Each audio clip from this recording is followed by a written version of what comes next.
retour dans Totalement Foot, bienvenue à vous si vous nous rejoignez, c'est la deuxième partie de cette émission et nous accueillons maintenant nos deux invités qui sont joueurs de futsal, Jean-Vincent Loué et Alexis Monnier. Bonsoir à tous. Bonsoir tout le monde. Alors, racontez-nous un petit peu ce week-end, j'imagine que vous avez passé justement un samedi et un dimanche assez sympathique.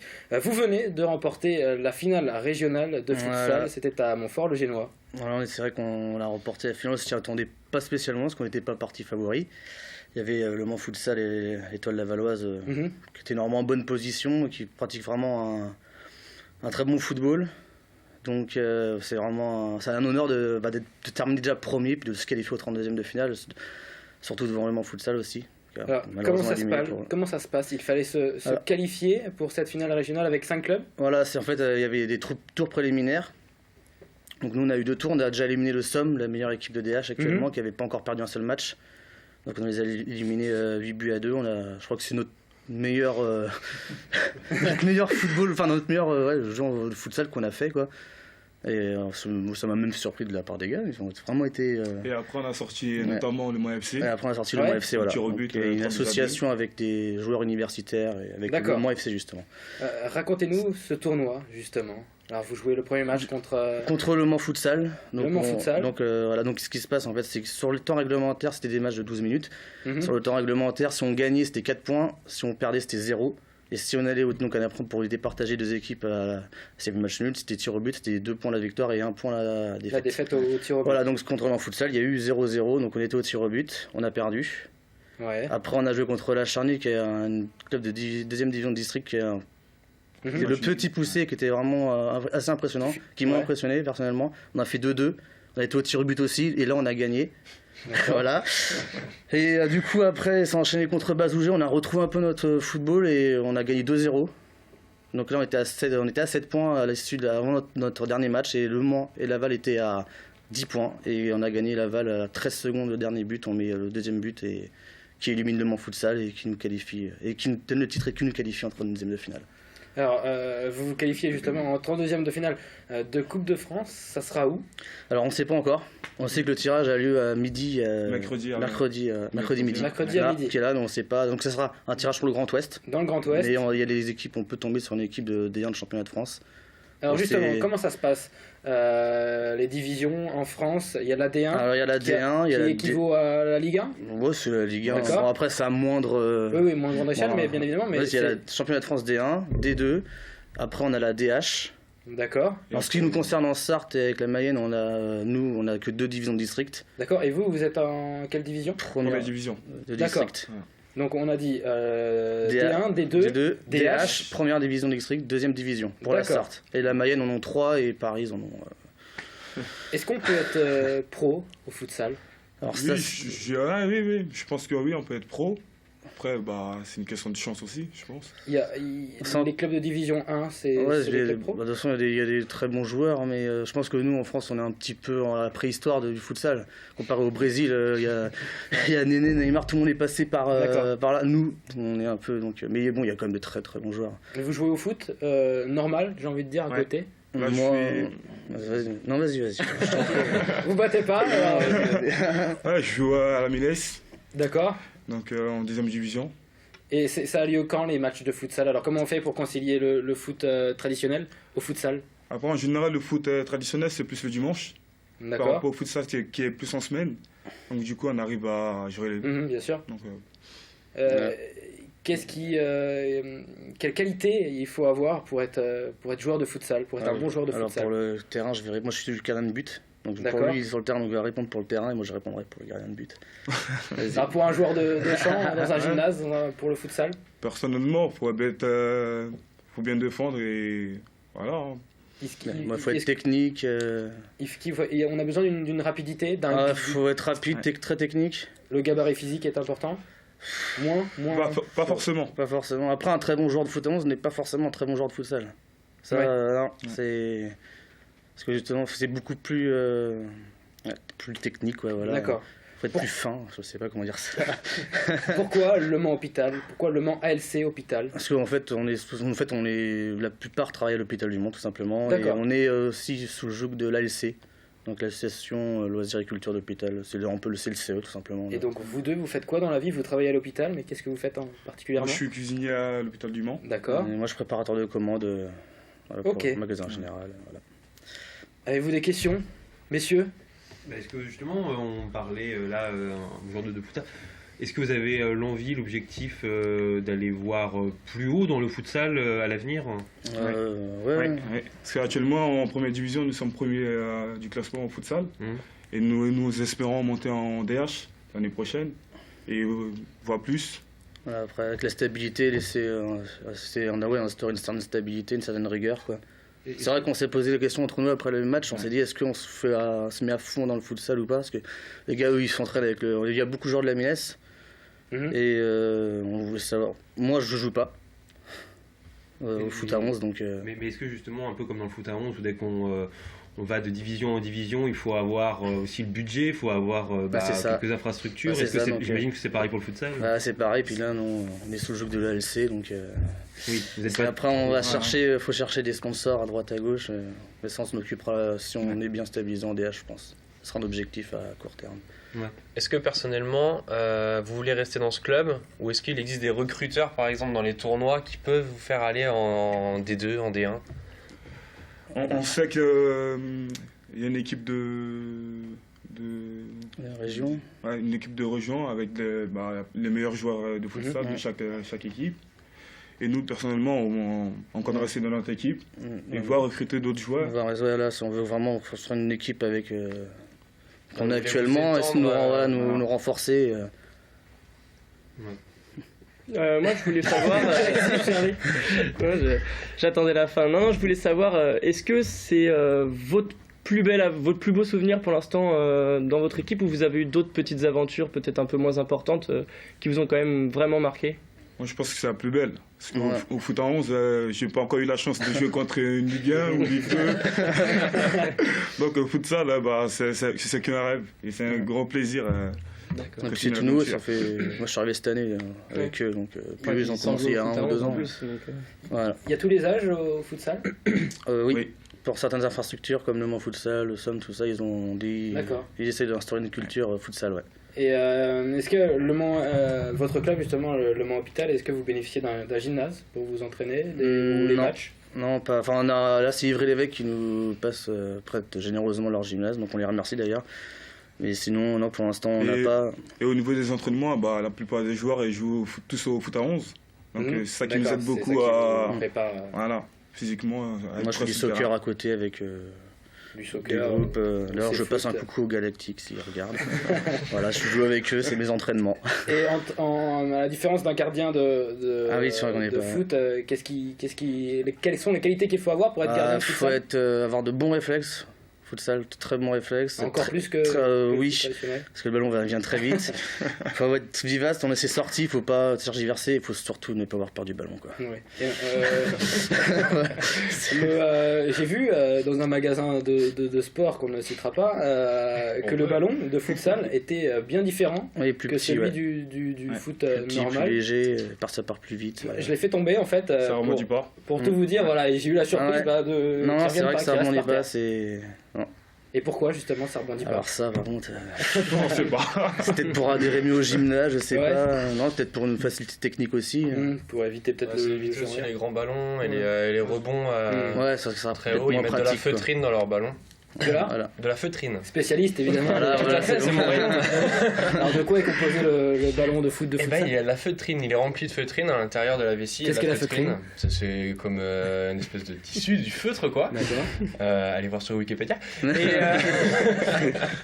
Et c'est ça qui fait pas rebondir le ballon. Et oui, c'est pour un jeu à terre rapide. Voilà. Et les chaussures de futsal, puisqu'on est dans l'objet technique, qu'est-ce qu'elles ont de particulier ces chaussures? Elles sont faites pour les gymnases, elles adhèrent au gymnase. Pas du tout d'amorti pour être au plus proche du sol et des chaussures très fines pour être aussi plus proche du contact du ballon. Merci. Excellent. Je pense qu'on va le recruter. On enchaîne avec la chronique de Maxime Bonhomé, le fameux Que sont-ils devenus? Et aujourd'hui on s'intéresse à Et on va s'intéresser aujourd'hui à une équipe de nouveau. On avait déjà fait ça il y a 2 semaines parce que voilà, c'était la reprise, on était tous heureux de se revoir, à part Corentin, mais sinon tout le monde était heureux de se revoir. Donc je me suis dit, bon allez, on va s'intéresser au meilleur club, on va dire, la meilleure équipe, la meilleure saison du Mans FC. Mais aujourd'hui, alors je ne sais pas si vous le savez d'ailleurs, aujourd'hui c'est considéré comme la pire journée de l'année. Et donc on va s'intéresser à la pire équipe. Bon, est-ce que c'est la pire équipe? Je ne sais pas. C'est la dernière qui était au niveau professionnel, la saison 2012-2013.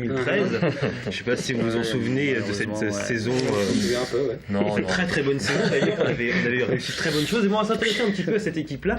Et figurez-vous que tous les joueurs qui étaient dans cette équipe-là, certains ont réussi.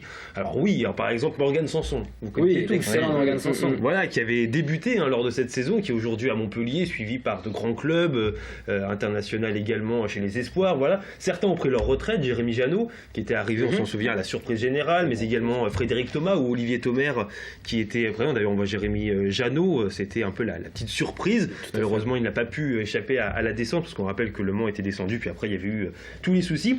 Alors j'ai fait un petit tableau avec les... Wow, vous avez bien travaillé. Ah oui, non, j'ai quand même pris ma journée de congé pour ça.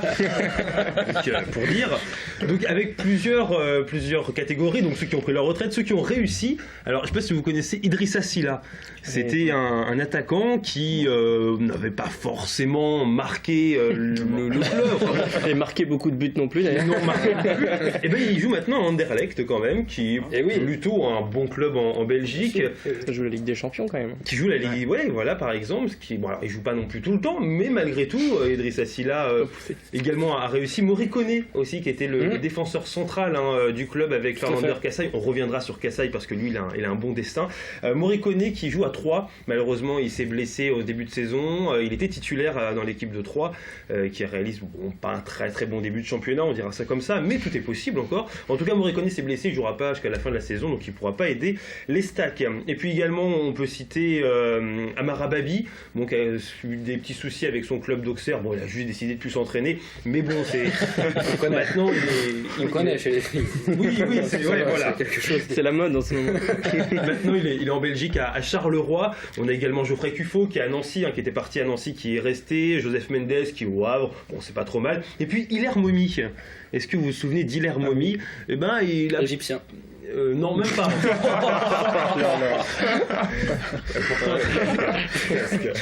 Excusez-moi. Non, allez-y, vas-y. En tout cas, Hilaire Momi, qui pareil, n'avait pas forcément marqué l'histoire du club.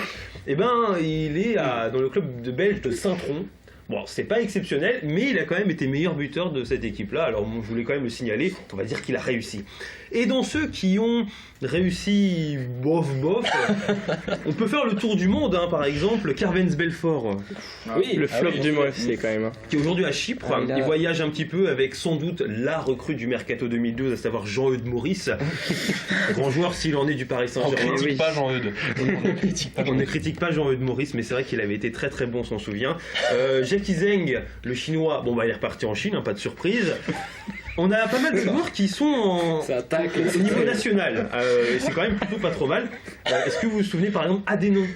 Khaled. Oui, Khaled. Il était bon. Il joue maintenant à Amiens. Il joue à Amiens, c'est pas mal. Jason Buaillon. Oui. Qui joue à Luçon. On a également avec Vincent Viau certainement, qui était gardien au Mans FC. Et qui était aussi, qui était gardien à l'époque. On a également Anthony Deroire qui joue au CA Bastia. Donc voilà. Alors après, sinon, on part un petit peu. Qui a malheureusement connu l'affaire de Luzna, qui promettait un très bel avenir. Oui. Malheureusement, Luzna qui a été redescendu dans les entraves des divisions françaises. Et sinon, il y en a d'autres. Georgi Macarizde, je ne sais pas si vous vous souvenez, le gardien qui joue maintenant au Portugal, qui est titulaire d'ailleurs au Portugal. Quel gardien, c'est vrai, qui avait fait de très très bons matchs, je crois. Et Guy-Michel Landel, également. Guy-Michel Landel qui lui visite un petit peu la Turquie. Excusez-moi, vous allez faire ça pendant une heure? Je veux faire le dernier. Comment ça se passe? Fernando Kassaï. Lui, il est parti au Kazakhstan. D'accord. Et voilà, et je voulais juste le dire. Et puis enfin, il nous manque Modibo Diarra, qui était l'attaquant. Je ne sais pas si vous vous souvenez de Modibo Diarra. Je me souviens de Modibo Maïga, moi personnellement. Ah ouais, non. Plus que de Modibo Diarra quand même. Modibo Diarra, c'était un joueur qui était arrivé quasiment à la fin du mercato, qui voulait être meilleur buteur de Ligue 2. Bon, il n'aura pas marqué du tout, mais il n'était pas très très loin, j'en suis sûr. Bon, lui, on n'a plus de nouvelles et je pense que c'est mieux comme ça. Et tout à l'heure, on parlait de Janot, Jérémy Janot, qui était au Mans FC justement cette saison.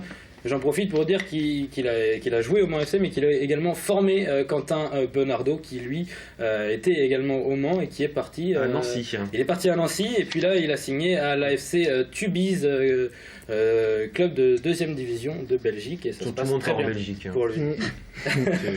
C'est la mode. C'est la mode. Bon, on souhaite à tout le monde déjà de poursuivre sur leur saison et puis d'essayer de que certains jouent. Et Marc, pour Marc. Modibo, si tu nous entends. Meilleur buteur, hein, c'est le genre d'actualité. Et c'est la fin de cette deuxième mi-temps. On enchaîne tout de suite avec le temps additionnel.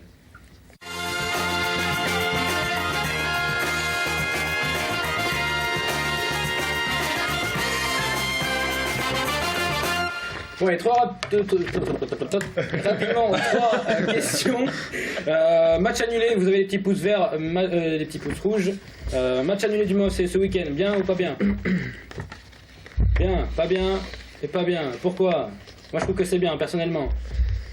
Expliquez pourquoi c'est bien, parce que si le match aurait été nul et puis que il y aurait un mauvais résultat, on aurait dit ah bah oui c'est à cause de la pelouse, à cause du beau jeu, enfin voilà, c'est pas possible. Donc oui c'est bien, autant ne pas faire le match à ce moment-là. Puis de toute façon le calendrier de CFA2, il y a des trous quasiment à chaque week-end. Donc au moins ça permet de resserrer les matchs. Ça leur permettra d'être dans une même dynamique. Enchaîner une dynamique en CFA2 c'est pas possible, on joue tous les mois donc. D'accord. Comme je suis d'accord avec vous, on ne verra pas les arguments de ceux qui sont contre. Saint-Étienne, c'est une dictature. Saint-Étienne, Lyon, bien ou pas bien? Le match d'hier soir, le grand match Canal+ d'hier soir. Bien? Ouais. Bien. Pas bien? Bien. Vous messieurs? Je ne l'ai pas regardé. Moi je l'ai vu bien, mais je suis un peu déçu. Lyon aurait dû gagner le match. Lyon aurait dû gagner 100 fois ce match et puis ils se sont fait surprendre. Pareil. Ils auraient dû faire des choses Lyon. Non mais oui, Lyon a dominé. beaucoup plus de choses à dominer. Les Verts, ils ont une occasion, ils la mettent. Franchement, pour cette histoire de ce match, je trouve ça pas bien. Lyon mérite de gagner, clairement. On oublie Stéphane Ruffier quand même. Voilà. Moi je suis désolé parce que Steph il fait le boulot. Il a encore sauvé l'équipe hier, il a fait un super match. Il est magnifique son arrêt. Et ouais, non mais Que il vous a fait savez un très, imiter très, excellemment bien. On ne fera pas aujourd'hui, évidemment, on n'a pas le temps. Non, puis vert parce que c'est la même couleur que Saint-Étienne. Moi j'adore Saint-Étienne, je trouve que c'est bien. Leur recrue a marqué, premier match, premier but. Il a pas fait un match exceptionnel. Il a fait un match horrible. Il a touché 20 ballons, c'est pas grave, il a marqué. Et Saint-Étienne a gagné. Bon voilà, c'est mérité. Hein. Et dominer n'est pas gagner, c'est la phrase du foot, donc c'est bien pour Saint-Étienne. Messi, Ballon d'Or, bien, pas bien. Bien pour Corentin, pas très bien. Messieurs, bien ou pas bien? Pas bien. Pas bien? Ouais, j'aimerais bien que ce soit un gardien un jour. Pas du quand tout. même. Il a 5 ballons d'or, il les mérite pas les 5. Oh. Faut dire ce qui est vrai. Faut dire ce qui est vrai. Sur cette année, il n'y a pas grand chose à dire en soi parce qu'il a tout gagné. Mais oui, sur certains ballons d'or, de voir par exemple qu'un Xavi ou un Andrés Iniesta n'a jamais gagné le ballon d'or, ça fait peur quoi. Donc pas bien qu'il en ait gagné autant parce qu'il méritait pas. Bon, cette année, oui, il n'y a rien à dire, il a tout gagné, donc c'est normal. Le concours prono désormais, on a lancé ça depuis 2016 justement. Regardez qui a gagné le concours de ce week-end. C'est Baptiste Pelletier, le vainqueur des pronos. Non, c'est le classement, Léo Beltrando, le réalisateur.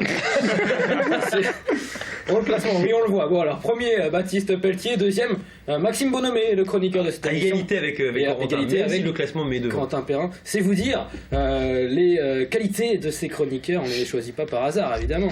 Ah non, quand même, Antoine Besson se retrouve assez éloigné. Ouais, en bas de classement, évidemment. Et quant à Baptiste Pelletier, on le voit, on l'a vu à l'instant, mon réalisateur, là, a remis le classement, évidemment. Est-ce qu'on peut remettre les résultats de Baptiste Pelletier en régie, s'il vous plaît? Merci beaucoup.